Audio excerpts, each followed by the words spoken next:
Hello दोस्तों, I Akash and this is my UGC NET master 360 degree channel. तो आज हम डिस्कस करने जाने वाले हैं इकोनॉमिक्स का most important topic that is demand. Demand से सेट एग्जाम या तो नेट एग्जाम में बहुत सारा क्वेश्चन आने के चांसेस है और प्रीवियस ईयर क्वेश्चन आप देखोगे तो इसमें से आपको क्वेश्चन देखने मिलेंगे। सो let us discuss the definition of demand with the one story. Rohan and उनके फादर जाते हैं एक बेकरी में एंड वहां पे डिस्प्ले किया गया है cake and pastries. Cake and pastry को देख के रोहन कहता है I want to buy that chocolate cake. तो डिमांड कहां से स्टार्ट हुई? डिजायर से। देन उसी के रिप्लाई में शॉपकीपर क्या कहता है? This chocolate cake cost ₹250। इसका मतलब क्या होता है? Consumer have a desire to purchase goods and service then able to buy and third one is the willingness to pay। जब रोहन की डिजायर है then Rohan's father has enough money to buy the cake, it means the able to buy, and Rohan is ready to pay ₹250 for the chocolate cake, that is the willingness to pay। So these three mixture a specific product, that is the demand। Suppose Rohan की Dzire है but able नहीं है payment करने के लिए, so that doesn't mean the demand. Second example, Rohan की Dzire है cake खरीदने की, एबल भी है बट विलिंगनेस टू पे नहीं है, रेडी नहीं है पे करने के लिए, तो हम उसे डिमांड कहते नहीं है। So simple the definition is the consumer desire to purchase goods and service, able to buy and willingness to pay, तो हम उसे क्या कहते हैं? डिमांड कहते हैं। So next topic that is the factor affecting और the determinants of the demand. तो फर्स्ट क्या है? Price of the commodity. Goods and service की प्राइस डिसाइड करती है कि डिमांड कितना डिराइव होगी। सपोज ज्यादा प्राइस है तो उसी के बेसिस पे उसकी डिमांड जाएगी, कम प्राइस है तो उसी के बेसिस पे उसकी डिमांड डिराइव होगी। Second one is the price of the related goods. इसका मतलब क्या होता है? जो सब्स्टिट्यूट गुड्स है, जो कंप्लीमेंट्री गुड्स है, वो भी डिसाइड करते हैं स्पेसिफिक प्रोडक्ट की डिमांड कितनी डिराइव होगी। Third one is the most important that is the income of the consumer. इसका मतलब क्या होता है कि कंज्यूमर की इनकम डिसाइड करती है डिमांड ज्यादा जाएगी या कम जाएगी।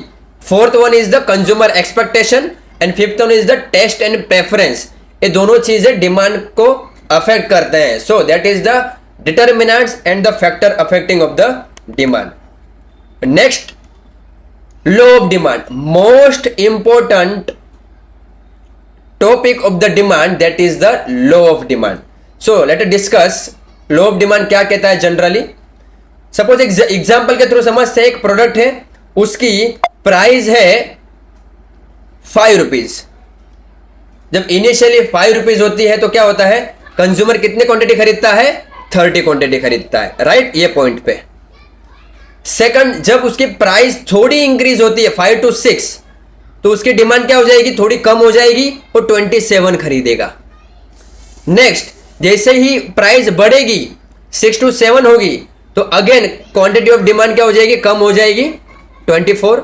अगेन सिमिलर, प्राइस जैसे जैसे बढ़ती जाएगी वैसे वैसे क्या हो रहा है? यहाँ पे उसकी डिमांड कम होते जा रही है। तो सिंपल लॉ ऑफ डिमांड क्या कहता है? If the price of goods rise और increase then the quantity demand will fall. इसका मतलब क्या होता है? जैसे जैसे प्राइस ऑफ गुड्स उसकी बढ़ते जाएगी वैसे वैसे डिमांड क्या हो जाएगी? कम होते जाएगी। इन वाइसा वर्सा, सपोज ₹10 प्राइस है तो क्वांटिटी 15 खरीद रहे हैं, वैसे ही प्राइस कम हो जाएगी तो 15 से 18 क्वांटिटी खरीद देंगे, वैसे ही 8 हो जाएगी 15 से 18 और 18 से 21 हो जाएगी, वैसे ही 5 आ जाएगी फिर से प्राइस तो 30 क्वांटिटी खरीदेंगे। तो सेकंड लॉ ऑफ डिमांड क्या कहता है? If the price of goods falls then the quantity demand will rise. Simple meaning है, जैसे ही कोई गुड्स एंड सर्विस की प्राइस कम हो जाएगी अगेन क्वांटिटी और डिमांड क्या हो जाएगी? बढ़ जाएगी। That is the law of demand. So next topic that is the exception to the law of demand.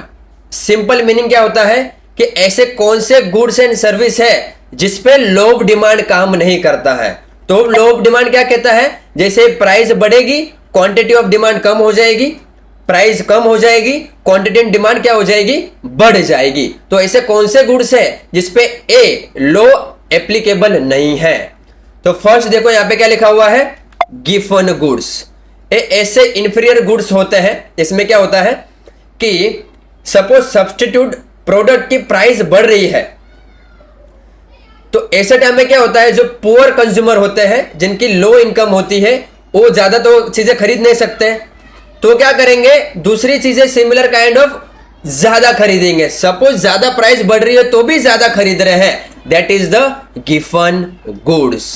The poor consumer buy more because they can not afford the better goods. इसे हम बोलते हैं गिवन paradox. जैसे कि cheap price है, wheat है, grains है। जैसे मान लेते हैं कि कोई राइस आपने देखा होगा उसकी प्राइस बढ़ रही है ना, तो पुअर पीपल क्या करेंगे, जो चीप राइस होता है ना वो ज्यादा खरीदेंगे। तो इसमें लॉ ऑफ डिमांड काम नहीं कर रहा है। इसमें प्राइस बढ़ रही है फिर भी डिमांड ज्यादा बढ़ रही है, मतलब क्या हो रहा है, यहां पे लॉ ऑफ डिमांड वर्क नहीं कर रहा है।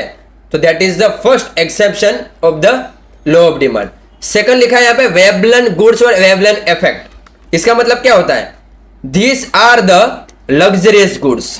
इसका मतलब क्या होता है, ये सारी चीजें लग्जरियस गुड्स होती है, जैसे कि रोलेक्स वॉच है, गुच्ची बैग्स है, या कोई कस्टमाइज प्रोडक्ट होती है। इसमें क्या होता है, जैसे जैसे उनकी प्राइस बढ़ते जाएगी वैसे वैसे कंज्यूमर सोचता है कि स्टेटस यानी प्रेस्टाइज भी बढ़ेगा। तो सिंपल चीजें क्या हुई, जैसे जैसे आपकी प्राइस बढ़ेगी क्वांटिटी ऑफ डिमांड भी बढ़ते जा रही है।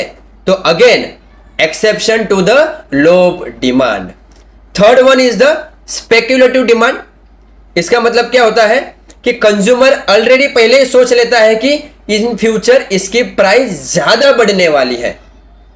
तो ज्यादा बढ़ने वाली है तो करंटली प्राइस बढ़ रही है, बट वो इन फ्यूचर के प्राइस ज्यादा बढ़ने वाली है तो इसलिए अभी खरीद रहे हैं। प्राइस बढ़ते होंगे तो भी, जैसे कि share in the stocks market, golds, real estate, अभी भी प्राइस इनकी बढ़ रही है, बट ऐसा सोचते हैं कि इन फ्यूचर ज्यादा प्राइस बढ़ेगी। तो इसमें क्या हुआ, प्राइस बढ़ रही है फिर भी डिमांड बढ़ रहा है। इसका मतलब होता है ये लॉ ऑफ डिमांड इसमें काम नहीं कर रहा है। तो again exception to the law of demand. Fourth यहां पे लिखा है fear of the shortage, panic buying. इसका मतलब ये होता है कि कंज्यूमर पहले सोच लेता है कि इसकी स्केर्सिटी, इसकी शॉर्टेज इन फ्यूचर होने वाली है, तो रिसेंटली ज्यादा बाय खरीद कर लेते हैं।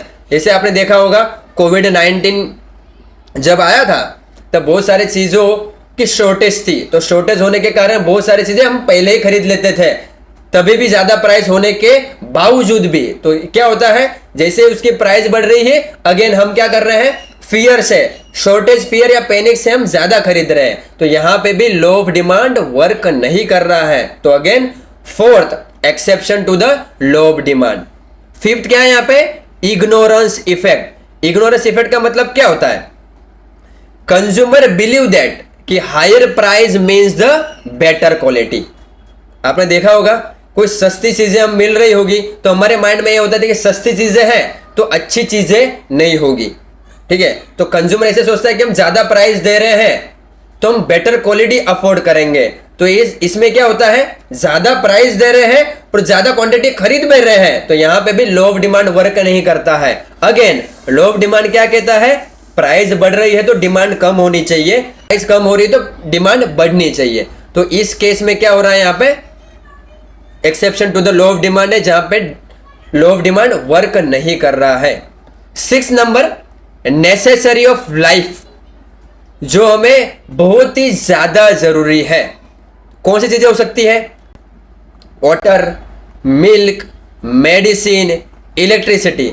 इसमें क्या होता है, प्राइस बढ़ेगी भी ना तो कंज्यूमर क्वांटिटी कम नहीं करेगा because of the necessary of the life. तो इसी केस में क्या होता है, प्राइस बढ़ रही है फिर भी क्वांटिटी ऑफ डिमांड कम नहीं हो रही है। Again exception to the law of demand. And last that is the bend down effect. इसका मतलब क्या होता है, इस केस में क्या होता है, पॉपुलैरिटी पे जाते हैं। सपोज ट्रेंड मोबाइल्स का चल रहा है, फैशन का चल रहा है, हमें पता ही है कि इस फैशन की चीजें खरीदेंगे तो ज्यादा महंगी ही मिलेगी, बट ए इफेक्ट क्या कहता है कि प्राइस बढ़ रही है बट फैशन को फॉलो करना है, सोशल इन्फ्लुएंस और द पॉपुलैरिटी पे हमें जाना है, तो इस केस में भी लॉ ऑफ डिमांड वर्क नहीं करता है। तो these all are the product that is the exception from the law of demand. So let us discuss next point that is the individual demand and market demand. इसका example आपको देखने मिलेगा आपको net या सेट के paper के अंदर। तो individual demand and market demand में डिफरेंस क्या है? इंडिविजुअल डिमांड का मतलब होता है कोई पर्टिकुलर कंज्यूमर की डिमांड क्या है। सिंपल जैसे यहां पे देख सकते हो, देखो प्राइस पर the KG of sugar 50 rupees 60 rupees and person A, consumer A की बात कर रहे हैं। जैसे कि ₹50 है शुगर पर केजी, तो 10 क्वांटिटी में 10 केजी में कंज्यूमर ए खरीद रहा है। जैसे ही प्राइस बढ़ रही है 60 हो रही है, अगेन क्वांटिटी कम हो रही है यहां पे और 8 केजी खरीद रहा है। तो सिंपल मीनिंग क्या होता है, जब हम इंडिविजुअल कंज्यूमर की डिमांड को हम एनालाइज करते हैं तो उसे हम कहते हैं individual demand. But market demand के अंदर क्या होता है, कोई पर्टिकुलर प्रोडक्ट के लिए जितने भी कंज्यूमर डिमांड कर रहे हैं उनका एग्रीगेट, हम इसको हम बोलते हैं मार्केट डिमांड। जैसे कि यहां पे देख सकते हो 50 रुपीज के अंदर पर केजी ए खरीद रहा है 10, बी खरीद रहा है 10, सी खरीद रहा है 15, डी खरीद रहा है 20। ये सबका एग्रीगेट करो तो क्या हो जाएगा, 55 केजी हो जाएगा। तो that means the market demand. So let us discuss next point that is the demand schedule. आपको एग्जाम्पल या क्वेश्चन इसका आएगा, what is the meaning of demand schedule. तो so let us discuss what is the demand schedule. जिस तरीके से हम देखते हैं, शेड्यूल का मतलब क्या होता है, सिंपली टेबुलर अरेंजमेंट होता है। जैसे आपने कोई स्कूल के अंदर आपने शेड्यूल देखा होगा, टाइम टेबल देखा होगा, वो सिंपली क्या होता है, एक टेबल फॉर्म में होता है। तो यहाँ पे क्या होता है, डिमांड शेड्यूल है। तो डिमांड को हम जब टेबुलर फॉर्म में अरेंज करते हैं, different price and different quantity, तो उसके हम क्या बोलते हैं, डिमांड शेड्यूल। यहां पे देखो टेबल फॉर्म है, यहां पे लिखा है प्राइस, यहां पे लिखा है quantity, that is the demand schedule. Simple meaning है टेबल फॉर्म में रिप्रेजेंट करना किसको, प्राइस एंड क्वांटिटी को, that is the demand schedule. Next point that is the demand curve. आपको डिफरेंस पूछा जाएगा, what is the demand schedule and demand curve. तो एक सिंपल बेसिक थिंग है, जब हम डिमांड को मतलब प्राइस एंड क्वांटिटी को हम टेबुलर फॉर्म में रखते हैं तो उसे हम क्या कहते हैं, डिमांड शेड्यूल। बट इसी चीज को हम ग्राफिकल फॉर्म में बताते हैं। ग्राफिकल फॉर्म देखो यहां पे लिखा होगा, यहां पे ग्राफिकल फॉर्म, तो इसको हम बोलते हैं demand curve, right. So next topic that is the change in demand curve. तो मोस्ट इंपोर्टेंट इसको लिख लेना आप, change in demand and shift in demand. So हम फर्स्ट स्टार्ट करते हैं, what is the change in demand. देखिए इसमें क्या होता है, आपको ग्राफिकल फॉर्म में दिखाया जाएगा, बट जब प्राइस एंड क्वांटिटी, राइट, जब प्राइस इंक्रीज या डिक्रीज करने से क्वांटिटी भी इंक्रीज या डिक्रीज हो रही है। सिंपल मीनिंग, क्वांटिटी प्राइस के ऊपर डिपेंड है, that is the change in demand. देखो यहां पे देख सकते हो आप कि यहां पे P1 है, मतलब प्राइस 1 है, तो यहां पे क्वांटिटी 1 यहां पे आएगा, इंटरसेक्शन यहां पे आएगा। जैसे ही प्राइस हम बढ़ाएंगे क्वांटिटी क्या हो जाएगी, कम हो जाएगी। यहाँ पे देखो ए पे इंटरसेक्शन हो जाएगा, जैसे हम प्राइस बढ़ाएंगे वैसे अगेन क्वांटिटी चेंज हो जाएगी, सी पे आ जाएगा। इसका मतलब क्या है, ये जो क्वांटिटी है, क्वांटिटी ऑफ डिमांड प्राइस के ऊपर डिपेंड होती है, तो हम उसे कहते हैं चेंज इन डिमांड। यहाँ पे लिखा हुआ है, देखो इसमें दो ही तरह के मूवमेंट होते हैं। एक देखो यहाँ पे ये जो है अपवर्ड मूवमेंट है, यहाँ पे है डाउनवर्ड मूवमेंट है। इसका मतलब क्या होता है, देखो यहाँ पे लिखा है indicate contraction of demand, in essence a fall in demand in observe due to price range. Price बढ़ती है तो क्या होता है, उसके डिमांड कम हो जाती है। तो वाइसा वर्सा यहाँ पे क्या होगा, प्राइस कम हो रही है तो डिमांड बढ़ रही है, that is the downward movement. Perfect. Next point that is the shift in demand. Again most important topic है। देखो इसमें क्या होता है, प्राइस इज द स्टेबल, यहां पे देख सकते हो पी, बट क्वांटिटी देखो अलग अलग है। यहां पे इंटरसेक्शन कुछ अलग हो रहा है, यहां पे कुछ अलग हो रहा है, यहां पे कुछ अलग हो रहा है। इसका मतलब क्या होता है, शिफ्ट इन डिमांड के अंदर क्या होता है, प्राइस के according quantity of demand increase या डिक्रीज नहीं होती है। Rather than the price, non price variable affect करते हैं क्वांटिटी ज्यादा खरीदनी है या कम खरीदनी है। हम इसे बोलते हैं शिफ्ट इन डिमांड। यहां पे लिखा हुआ देखो, it represent an increase in demand due to the favourable change in non price variables at the same price. Second लिखा है यहां पे, this is the indicator of the decrease in demand when the price remain constant but owing to unfavourable change in the determinants of the other than the price. Simple meaning है, change in demand के अंदर price के ऊपर quantity of demand depend होती है, shift in demand के अंदर price के ऊपर डिमांड डिपेंड नहीं होती है।